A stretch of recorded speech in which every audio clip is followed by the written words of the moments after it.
We're going to start today with two definitions. First, we're going to start with the word chord. Okay, so let's say you have a circle. A chord is any segment that spans from one part of the circle to another part of the circle. You actually are familiar with one such chord that goes through the center, and we call this chord the diameter. Okay, so a chord is just a segment that goes from one end of the circle to another, and depending upon how close your two spots are, the chord might even look like it's part of the edge of the circle, but if it is in two different locations, it is indeed a segment. An arc, on the other hand, is any part of the edge of the circle that would be distinguished in two different locations. So before we put two different locations, we drew a line. The arc for that would look like this. Okay, so now we're saying two different locations, and we're looking at the arc formed by, you may say, what's called a central angle, which is a location spanning from the two different locations to the center of our circle, and this angle influences how big that arc can be. So let's use a different color. If I were to span this out to here and I make it a little larger, then that arc also becomes larger. It should be noted that there are three kinds of arcs. One such arc would be like this green one that I just made. I'm going to remake it in black.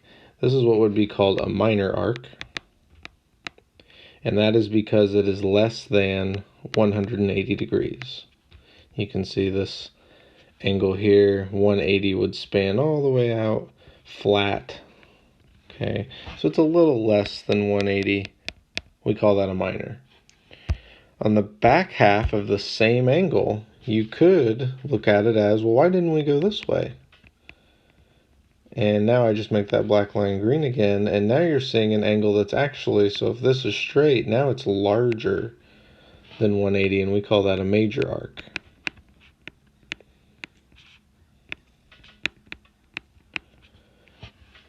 And you think, okay, well, there's only two sides of an angle, so how can I have, if I have this side covered and this side covered, what can be the third type? It's where you have the diameter. And now you have two sides that are the same. And so what we left out here was when it's equal to 180, and we call this a semicircle.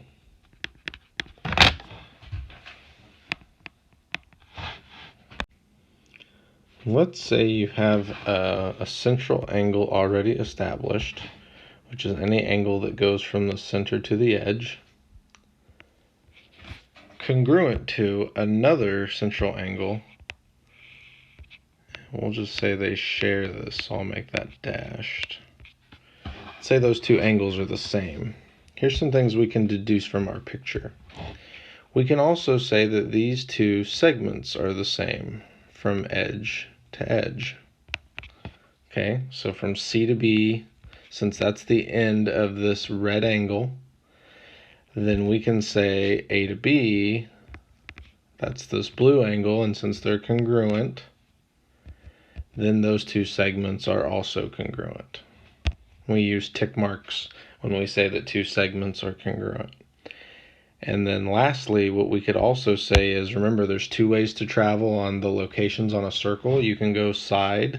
That would be a straight approach. Or you can go the curved approach, which we said those are called arcs. Okay, so you've got this blue arc and this blue arc stemming from the same two locations, A, B, C, B. And we say that these arcs are congruent, and we use tick marks for those as well.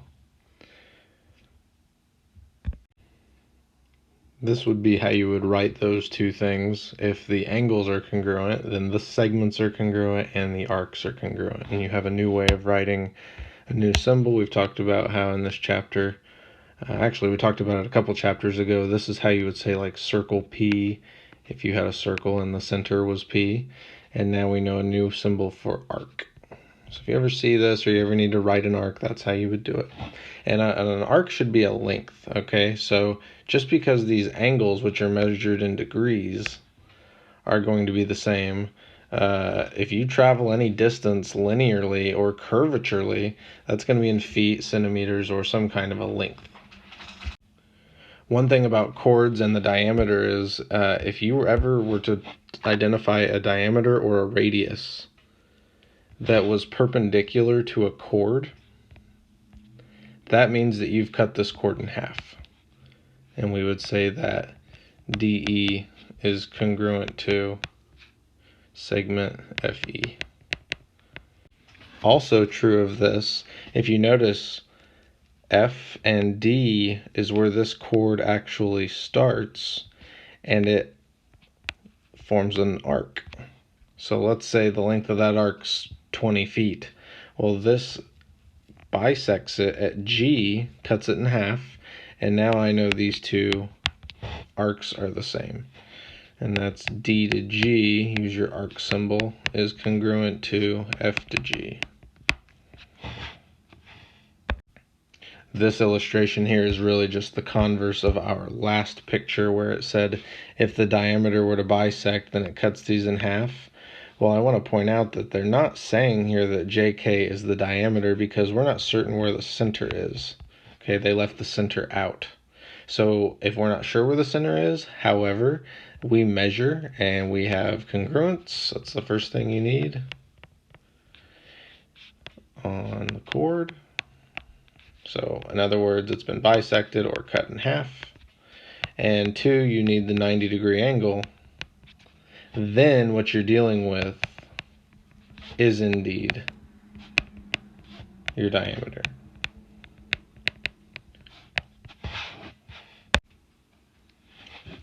For this illustration, I'm going to need to break this down into 2 parts. The first part is to help you understand the second part.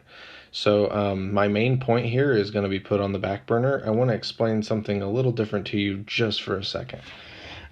If you were to take a chord and then just draw another chord arbitrarily, and say your center is established at E, whatever the degree measure is between center and chord, if the angle matches to both chords, that means these two are the same.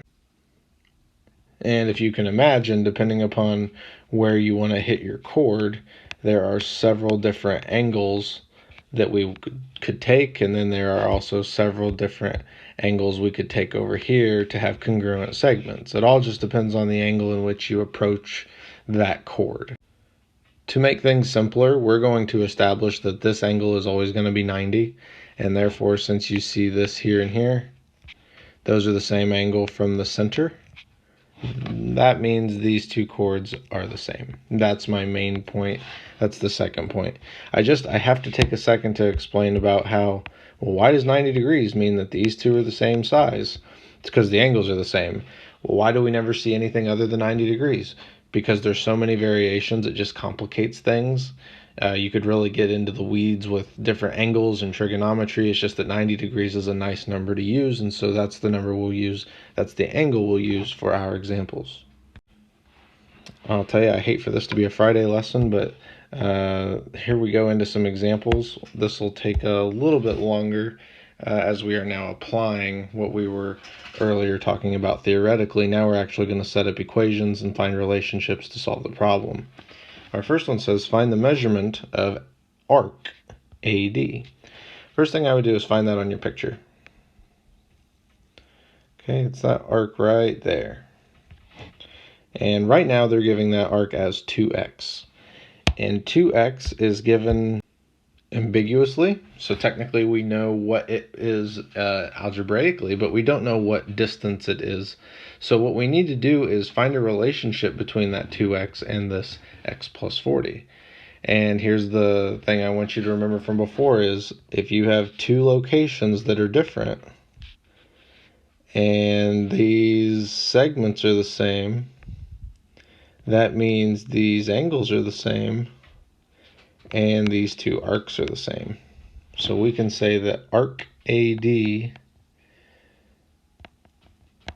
is equal to arc CD, and then substitute and solve. Now, that's X. We were asked to find AD. To specifically identify AD, we originally wanted to characterize it in algebra, but then we can separate that by plugging in our new variable. So the measurement of arc AD is 80, and I don't know, is that feet, miles, whatever, I'm not sure, but what I can tell you is this degree symbol is down here. Number 2, notice that you have a perpendicular mark as well as two arcs given in degrees again. And we said earlier, if this were to be perpendicular and this was the diameter, you're cutting this chord in half. And if those chords are cut in half and the chords are congruent, then the angle and the central angle would be congruent here. Okay, so here and here, as well as the arcs KM and NM, or I guess they called it MN. Substitute, solve,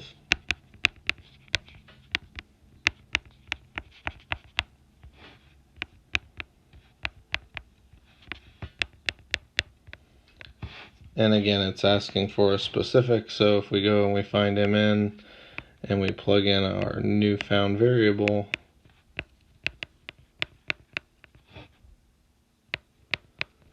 the measurement of arc MN is 40 degrees. And to be clear, you should always use the measurement symbol with equals, and then you can lose this if you have congruent.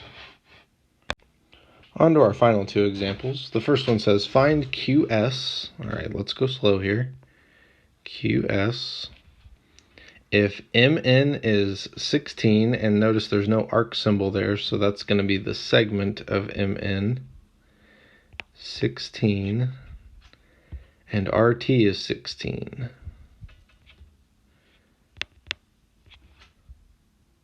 NQ is 10. Okay, well that's already established.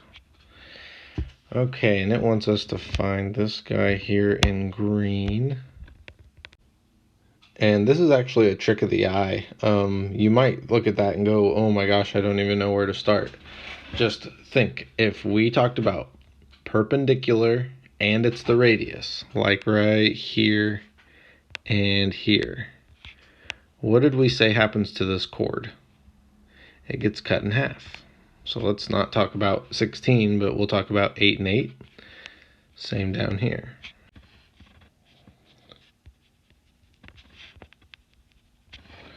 All right, now what that finds for you is this little triangle in blue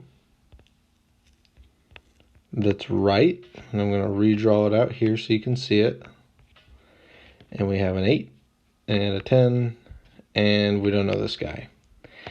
And the thing is, since this is the radius right here, that means that if I draw any segment from there to any edge, it's going to be the same. The radius is the same all the way around. So I could do that here, put 10, and I'm still finding the same x value. So I would use Pythagorean theorem here. I alluded to that earlier if you rewind the tape. It's got, let's see, 2 legs, which are 8 and x. And then the hypotenuse, which should always be c, is 10.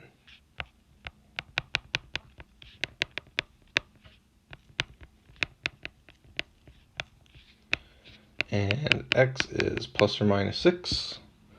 And since x is all by itself, we won't manipulate it with any algebra. You will not use the negative value. Your answer is 6.